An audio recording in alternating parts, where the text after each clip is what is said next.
عزت ارشاد فرماتا ہے من عاد لی ولیا فقد آذنتہ بالحرب۔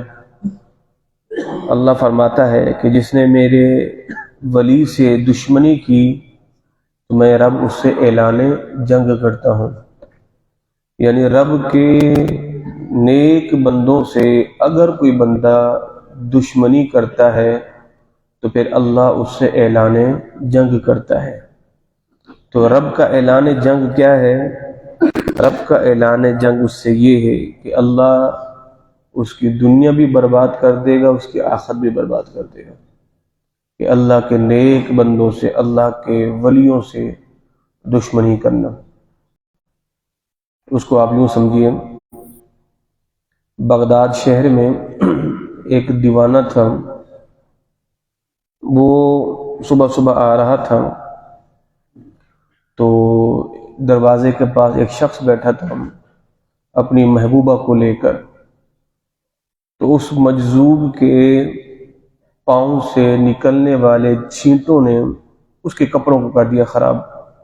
اب اس کو آیا غصہ، تو اس نے اٹھ کے اس کے زور سے تھپڑ رسید کیا اس مجذوب کو، اس اللہ کے ولی کو۔ آگے گیا تو ایک دودھ کی دکان تھی اور اس نے صبح صبح ایک گرم گرم دودھ کا پیالہ اس اللہ کے ولی کو پیش کیا۔ اب وہ دیوانہ جو ہے اللہ کی بارگاہ میں عرض کرتا ہے، مالک تیری حکمتیں بھی کمال کی ہیں، کہیں سے تھپڑ کھلواتا ہے تو کہیں سے دودھ پلواتا ہے۔ تو کچھ ہی دیر بعد اس کی محبوبہ کا زینوں سے پاؤں پھسلنا ہوا اور اس کی موت ہو گئی۔ اور اس نے کہا کہ یہ ضرور اس اللہ کے ولی کی بد دعا ہے کہ اس نے تو میری بندی مار ڈالی۔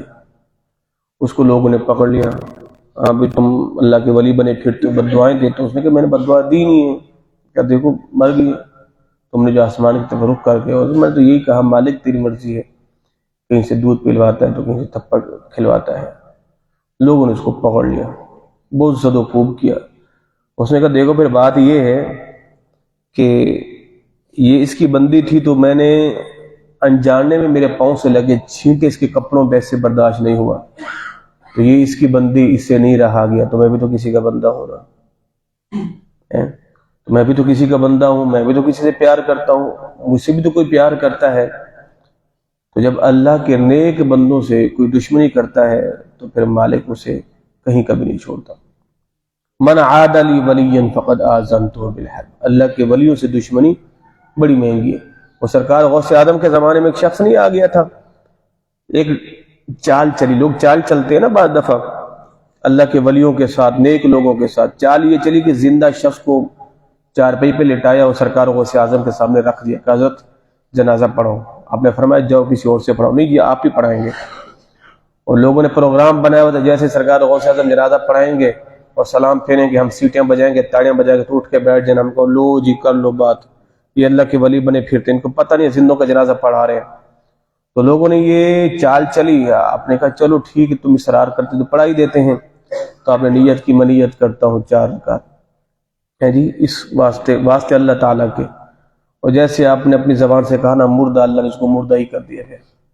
اب لوگ تاڑیاں بجا رہے ہیں، سیٹیاں مار رہے ہیں، وہ اٹھے تو زندہ ہو تو اٹھے نا، لوگوں کی چیخیں نکل گئے، کہا تم اللہ کے ولی سے چال چلنے چلے تھے، تو اللہ نے پھر حقیقت ہی کر دیا ہے۔ تو اللہ کے ولیوں کے ساتھ یہ چال بازی، یہ مکر بازی، یہ ڈرامہ بازی، یہ بغض و عناد، یہ حسد و رب کو بڑا ناپسند ہے۔ کون کس حال میں تو رب ہی جانتا ہے نا، آپ کسی کے ظاہر کو دیکھ کر اس کے فتوے نہ ٹھوکو، تمہیں کیا پتا وہ رات کی تنہائی میں اٹھ کے رب کو مناتا ہو۔ میرے مدنی آقا نے فرمایا کہ اس روئے زمین پر ایسے لوگ بھی ہیں، وہ اگر کہیں سے گزر جائیں لوگ ان کو سلام بھی نہ کریں، مگر رب کی بارگاہ میں اتنے محبوب میں، وہ کسی بات کی قسم کھا لینا اللہ ان کی قسم پوری فرما کے رہ دیتا ہے۔ رب کو اتنے محبوب ہیں، اللہ اکبر۔ تو آگے کیا ارشاد فرمائے کہ اللہ ارشاد فرماتا ہے کہ میرا بندہ سب سے زیادہ میرے جو قریب ہوتا ہے وہ فرائض کے ذریعے، فرائض، اور فرائض کے بعد جو رب کا بندے کو قرب ملتا ہے وہ ہے نوافل۔ اچھا یہ بات واضح ہو گئی، بغیر فرائض کے بندے کو رب کا قرب نہیں مل سکتا۔ اب کوئی بندہ نمازی ہو نہ اللہ کے ولی ہونے کا دعویٰ کرے، یہ بھی مکار ہے کمینہ، نماز پنجگانہ پلے ایک بھی نہیں ہے اور دعویٰ کتنا بڑا لمبی لمبی پھینک رہا ہے، میں جی جناب ایک مکی میں پڑھتا ہوں تو ایک مدینے میں پڑھتا ہوں، تو بدبخت پھر تو بولے گا میں تو تہجد جدے میں جا کے پڑھتا ہوں، اشراق میں اقصی میں جا کے پڑھتا ہوں۔ لا حول ولا قوت الا باللہ العظیم۔ اچھا میں سمجھتا ہوں کہ قصور ان کا نہیں ہے، قصور ایسے مکاروں کا ہے جو جا کے ان کے ہاتھ میں ہاتھ دیتے ہیں۔ تمہاری عقل مر جاتی ہے، اب آپ کہہ رہے ہیں جناب مٹھائی، اگر نہیں جی مٹھائی یہاں کی اچھی ہے، مٹھائی کا پتہ ہے کہاں کی اچھی ہے، کپڑوں کا پتہ ہے کہاں کا اچھا ہے، یہ پتہ نہیں کہ یہ مکار ہے یا دیندار ہے۔ لوگوں کی یہاں عقل کام نہیں کرتی، یہاں لوگوں کی عقل کام نہیں کرتی، اور دیکھا جس کی گڈی اڑ رہی ہے، جس کا پتنگ اسی کے پیچھے لوگ سارے چلے جا رہے ہیں، یہ چیز نہیں دیکھی جاتی۔ شاہ نقشبند فرماتے ہیں اگر کوئی بندہ ہواؤں میں اڑ رہا ہے اس کو پیر نہیں مانو، کوئی مچھلیوں کی طرح تیر رہا ہے اس کو پیر نہیں مانو، اس کو یہ دیکھو اس کے شب و روز کیسے ہیں۔ بھائی نماز تو فرض ہے، پڑھتا ہی پڑھتا ہے، یہ دیکھو یہ نماز کی سنتیں غیر مؤکدہ بھی پڑھتا ہے کہ نہیں پڑھتا، اس کے نوافل دیکھو نوافل بھی پڑھتا ہے کہ نہیں پڑھتا۔ دیکھنے کی چیزیں تو یہ ہیں، یہ کرامات کو نہیں دیکھا جاتا، کوئی ایک نہیں میں کرامت دیکھوں گا تو مرید ہوں گا، کرامتوں کو تھوڑی دیکھا جاتا ہے۔ وہ تو سادھو بھی تھا، وہ جوگی بھی تو تھا نا، جس سے سرکار غریب نواز نے جو ہے وہ چپلے مار مار کے نیچے لائے تھے، داتا علی حجویری بھی چپلے مار مار کے، وہ جو جوگی تھے وہ بھی تو ہواؤں میں اڑ رہے تھے، تو ان کو کیا کہو گے پھر؟ وہ تو ہندو تھے، وہ تو بت پرست تھے، تو یہ کوئی کمال تھوڑی نہ ہوا۔ کمال کیا ہے؟ کمال یہ ہے کہ جس کی نماز تہجد بھی نہ چھوٹے، کمال تو یہ ہے۔ اللہ اکبر۔ تو فرمایا کہ اللہ رب العزت ارشاد فرماتا ہے کہ پھر میں اپنے بندے کے اتنے قریب ہو جاتا ہوں، میں اس کی آنکھ بن جاتا ہوں جس سے وہ دیکھتا ہے، میں اس کے کان بن جاتا ہوں جس سے وہ سنتا ہے، میں اس کے ہاتھ بن جاتا ہوں جس سے وہ پکڑتا ہے، میں اس کے پاؤں بن جاتا ہوں جس سے وہ چلتا ہے۔ یعنی بظاہر اس کی آنکھ اس کے پاؤں تو انسان کے ہوتے ہیں، مگر اس کے اندر حقیقت میں رحمت رب کی کارفرما ہوتی ہے۔ پھر وہ رب کے منشا سے دیکھتا ہے، رب کی منشا سے پکڑتا ہے، پھر جہاں رب چاہتا ہے وہ وہیں چل کے جاتا ہے۔ کیوں؟ اب وہ بندہ رب کی ملکیت میں آ گیا ہے۔ اللہ اکبر۔ اگلے حدیث طیبہ اللہ رب العزت ارشاد فرماتا ہے کہ جب اللہ کسی سے محبت کرتا ہے نا تو اللہ فرماتا ہے نادا جبرائیل، اے جبرائیل جاؤ اعلان کرو آسمان میں۔ مالک کیا اعلان کرنا ہے؟ اعلان کرو اللہ فلاں سے محبت کرتے تم بھی محبت کرو۔ اچھا مالک، اب جاؤ زمین میں اعلان کرو، زمین والوں کو کہو سنو رب فلاں سے محبت کرتا ہے تم بھی محبت کرو۔ جبرائیل جاؤ آسمان میں اعلان کرو فلاں بندے کو اللہ ناپسند کرتا ہے تم بھی ناپسند کرو۔ زمین میں جا کے اعلان کرو اللہ اس سے پیار نہیں کرتا تم بھی پیار نہیں کرو۔ اللہ اکبر اللہ۔ پھر جناب جبریل کی صدا کا نتیجہ کیا نکلتا ہے؟ جبریل نے نہ جانے کب صدا لگائی تھی اور پھر اس کا رزلٹ آج نظر آ رہا ہے۔ آج 1000 سال ہو گیا ہے، آج بھی جا کے دیکھیں داتا علی حجویری کی چوکٹ پہ لوگوں کا ہجوم ہی ہجوم ہے۔ وہ جو صدا تھی نا، اے لوگوں رب ان سے محبت کرتا ہے تم بھی محبت کرو، رب ان سے محبت نہیں کرتا تم بھی، وہ جبریل کی صدا کا نتیجہ ہے کہ صدیاں ہو گئی ہیں، آج بھی لوگ جو ہے سرکار غوث آدم کے نام پر جو ہے وہ قربان ہونے کو تیار ہوئے پڑے۔ اللہ اکبر۔ آخری حدیث طیبہ حضرت عائشہ صدیقہ رضی اللہ تعالی عنہ سے مروی ہے کہ حضور نے ایک لشکر بھیجا، تو اس لشکر کا جو امیر تھا نا وہ ہر نماز میں سورۃ اخلاص پڑھتا تھا، قل واللہ احد۔ اب لوگوں نے آ کے شکایت کی حضور ہمارے جو امام صاحب ہیں وہ تو ہر نماز میں قل واللہ احد قل واللہ احد پڑھے جا رہے ہیں۔ تو حضور نے بلایا، فرمایا میاں کیا بات ہے، سورۃ اخلاص ہی کیوں پڑھتے ہو؟ وہ شخص کیا کہتا ہے، یا رسول اللہ مجھے سورۃ اخلاص سے پیار ہے۔ کیوں؟ اس لیے اس کے اندر رب کی صفات ہیں، رب کی صفات اللہ الصمد وہ بے نیاز ہے، لم یلد ولم یولد، نہ وہ کسی کی اولاد نہ اس کی کوئی اولاد، یہ رب کی صفات ہے، مجھے رب کی صفات سے بڑا پیار ہے۔